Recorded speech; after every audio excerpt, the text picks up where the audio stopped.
آپ کہتے ہیں کہ حق نوجوان جلدی تسلیم کرتے ہیں. یہ تو واضح ہے کہ چھوٹی عمر میں ہی جو عقیدہ مل جائے اس پر انسان ٹھہر جاتا ہے. تو ان بزرگوں کا کیا قصور جن کو جوانی میں دعوت موصول نہیں ہوئی؟ کیا بڑی عمر میں صدیوں کا عقیدہ چھوڑنا مشکل نہیں؟ کوئی مشکل نہیں. اگر اپنی آخرت کی فکر ہے تو کوئی مشکل نہیں ہے. آپ کو یہ بڈھے بابے دھوکہ دے سکتے ہیں, مجھے نہیں دے سکتے, اللہ کو بھی نہیں دے سکتے. آپ سمجھ رہے ہیں, ان کو سمجھ نہیں آتی. جس بابے کو 60 سال کی عمر تک یہ تو پتا ہے کہ اشرف علی رسول اللہ کفر ہے, اس کے سامنے چشتی رسول اللہ آ جائے اور آپ کہیں گے اس کو سمجھ نہیں آیا کہ یہ کفر ہے کہ نہیں. صرف ایک لفظ بدلنے سے سمجھ آیا ہوا ہے, مکار بنا ہوا ہے, بڑا گناہ بنا ہوا ہے.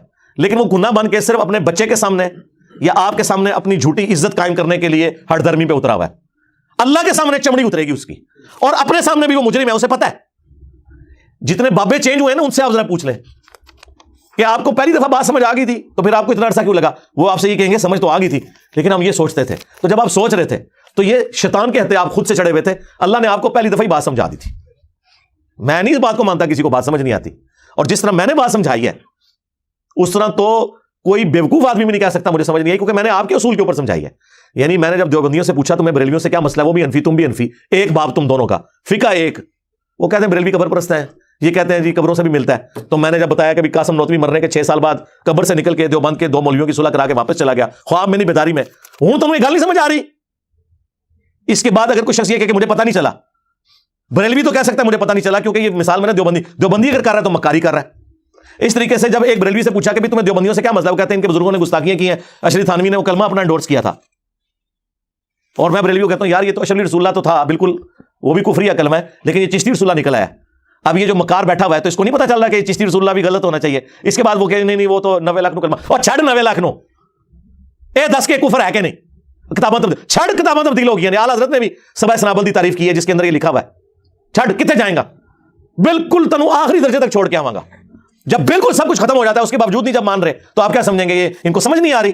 میں بالکل اس بات کو نہیں مانتا ان کو سمجھ نہیں آتی. ہاں ہمارے اس پلیٹ فارم سے پہلے اگر کسی کو نہیں سمجھ آ رہی تھی اس کا میں کوئی ذمہ دار نہیں ہوں. میری ویڈیوز دیکھنے کے بعد کوئی شخص یہ کہہ نہیں سکتا کہ منو گل سمجھ نہیں لگی.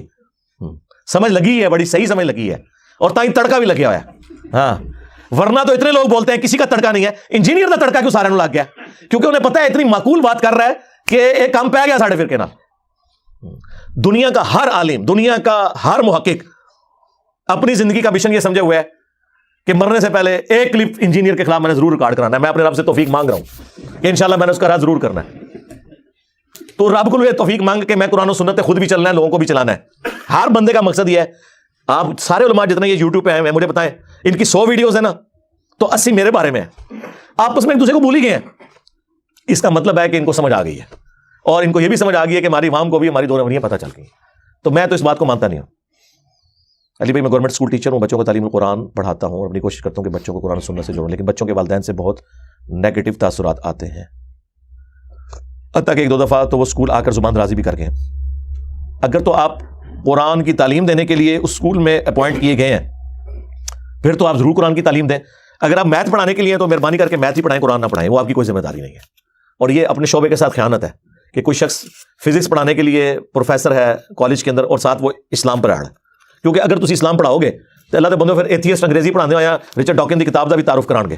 پھر ہم کہیں گے جی آپ رچرڈ ڈاکنس کی کتاب دا گاڈ بلوئن کا تعارف کیوں کروا رہے ہیں. سرکار تسی بھی تو اتنے بیٹھ کے اسلام سکھا رہے ہو نا. اسلام ضرور سکھائیں, کالج یونیورسٹیز میں نہیں, اپنے گھروں میں.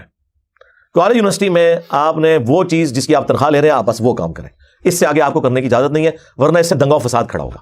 البتہ اگر کسی اسکول اور کالج میں قرآن کی تعلیم کے لیے کوئی پیریڈ ہے جس میں آپ نے بچوں کو قرآن کا ترجمہ پڑھانا ہے, اس میں آپ قرآن کا ترجمہ پڑھائیں اور اس کو ایسے طریقے سے کنوے کریں, وہ تو بالکل ٹھیک ہے. لیکن اسلامیات کے اندر جو کورس کے اندر لکھا ہوا ہے اس سے ہٹ کے اگر آپ کوئی چیز داخل کریں گے دنگا و فساد کھڑا ہوگا. کاش ہم کسی ایسے مسلمان ملک میں ہوتے کہ جہاں اس پہ یہ فساد نہ ہوتا, تو پھر ہم آپ کو کہتے ہیں کہ ٹھیک ہے یار آپ کر لو, لیکن اس طرح کریں گے اس کے ساتھ نقصانات زیادہ جڑے ہوئے ہیں. کاش ہم ایسے اسلامی ملک میں ہوتے جہاں مسجد کے اندر درس قرآن ہو سکتا, لیکن یہاں مسجدوں میں فرقوں کا درس ہو سکتا. اس لیے اپنے گھروں میں کام کریں, یہ کام چھوڑ دیں.